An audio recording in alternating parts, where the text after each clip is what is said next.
get Dr. Fish. What can we do with that that's cool? Maybe command an army of billions in the ocean? Oh, yeah. Hi everyone, it's Charlie. These are going to be all my Shazam Easter eggs. Hopefully you've had a chance to see the movie. They reference all kinds of comic book things, also things from the other movies recently in the DCEU, as well as other things that the director and the actors had worked on. There's so much big stuff coming up. We're still doing that IMAX ticket giveaway. All you have to do to enter is be a subscriber and leave your favorite Shazam moment on the video. So we'll say careful for spoilers from the movie if you haven't seen it, because we'll be talking about all kinds of details as well as what happens at the end of the movie. Starting at the beginning of the movie, working our way to the end. So at the beginning of the movie, you get Dr. Sivana's backstory. You notice that his father is played by one Jonathan Glover, who was Lionel Luthor on the Smallville TV series, keeping the cameos in the family. When he's transported to the Rock of Eternity, you see the 7 deadly sins, which are right out of the Shazam comics. What they did was give him a version of the Black Adam story from the New 52, Jeff Johns' run. So Black Adam was a big part of that story. He tries to release the 7 deadly sins. In this version of events, Dr. Sivana learns about magic as a child and continues to seek out the 7 deadly sins to take their power, but knows nothing about Black Adam, whereas in the New 52 version, he is the one who released Black Adam from his imprisonment, who then goes on to try and release the 7 deadly sins, and you get that big ending at the amusement park that you got a version of during the Shazam movie. The Wizard Shazam being played by Djimon Hounsou, the coincidence being is that he was also in the Captain Marvel movie, which was released in the same month as Korath, a younger version of the character, so he was in 2 different Captain Marvel movies released in the same month, which is just a huge coincidence.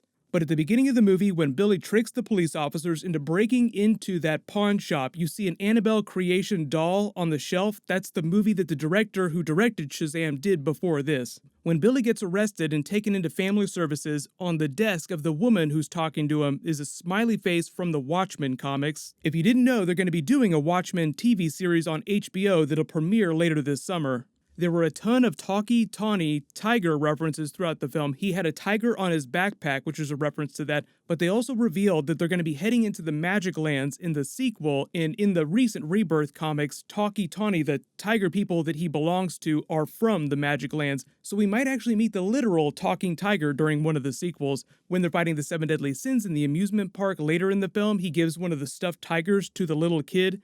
His mother also tries to win him one in a similar game during the flashbacks. There were a whole bunch of Batman and Superman references, but one of the newspapers with the Superman headlines is actually a headline from Christopher Reeve's 1978 Superman movie. They did say that they were going for the tone of that mixed with the big movie, so while a lot of the DC references were to the recent films like Henry Cavill's Superman suit and those characters, they also referenced a lot of stuff from the classic Superman films. Later in the film, they confirmed that he's met the Justice League when Superman comes to eat lunch with them or bring them dessert, paying off the line that the bullies threw at Freddy earlier in the film.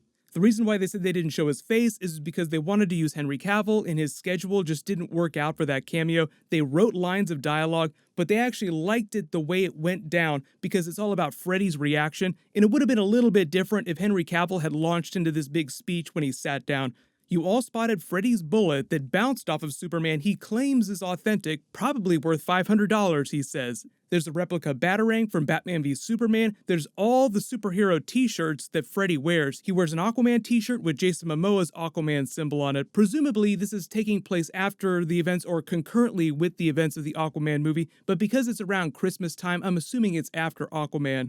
There's also the Time magazine reference from the Kryptonian invasion during the Man of Steel movie. He has all kinds of action figures. Most of the Superman emblems are from Henry Cavill's, but when they're in the toy shop, you see all kinds of DC Direct toys that you can actually go out and buy right now. A lot of those toys are real toys based on the Justice League characters. The voice of Batman, when he throws the Batman figure at Dr. Sivana and says, "Go get him, Batman," is actually one of the people that worked on the film. It's not really Kevin Conroy as we had previously believed.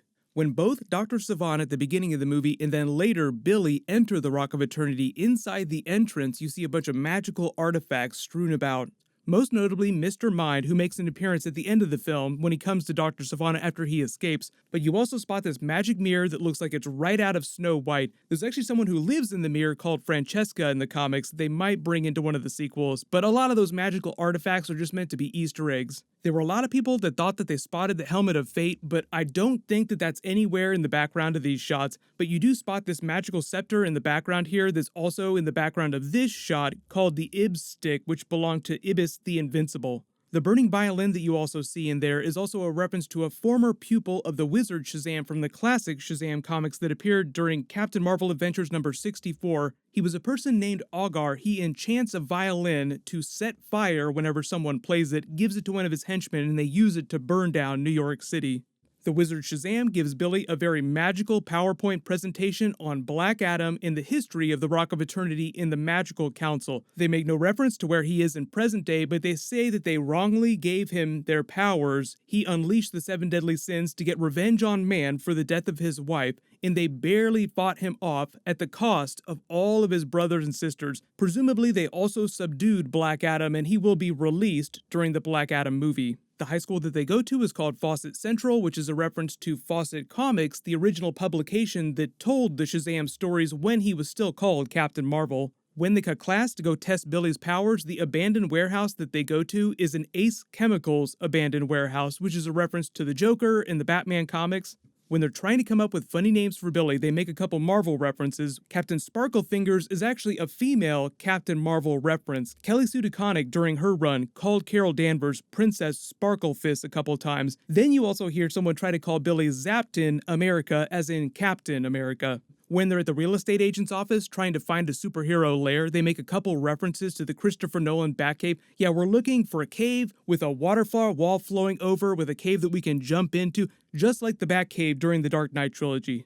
There are a couple really big Rocky movie references, so they climb the steps at the museum, and they talk about Rocky a little bit. Now I get what Rocky was talking about when he's looking at the view. Then later he's busking on the steps doing the lightning hands while the song Eye of the Tiger from the Rocky movies is playing, which you could also call a reference to Talkie Tawny, the talking tiger. Like I said, just another one of the many tiger references throughout Shazam. Game of Thrones Season 8 is starting this weekend. Freddy makes a Game of Thrones reference when he's joking about why he can't walk. He holds up his cane and says, "Oh, don't let these other people fool you. It gets real Game of Thrones around here," making a joke about being pushed out the window like Bran Stark. The things I do for love. Like I said, they were trying to make a Superman movie cross with Tom Hanks' Big. They actually do the giant keyboard moment from the Big movie when Dr. Sivana is chasing him out of the store and they both run across that giant keyboard. Billy's mother's name, Cece Batson, is actually a reference to Cece Beck, who was one of the creators of Captain Marvel when he was at Fawcett Comics. You wonder why there are 7 chairs for the Magical Council, but there are only 6 members of the Shazam family. The 7th member is actually someone from the Rebirth comics who claims to be the lost 7th member of the Shazam family, so maybe they'll pay that off in the next film. But I also believe that David Sandberg, the director, may have cameoed when they were doing the scene with Billy's mother, when he tries to go to her apartment building and there's the boyfriend in the background yelling at her off screen. I think that that's the director. When they're opening all the doors to the different planes of existence and the different dimensions inside the Rock of Eternity, you see what looks like a crocodile playing cards with a bunch of other monsters. That's a reference to the Crocodile Men that the classic version of Captain Marvel fought in the comics. It also sort of loops back around to Mr. Mind too, because Mr. Mind was originally part of the Monster Society of Evil. One of the crocodile people was also a member of that evil team-up.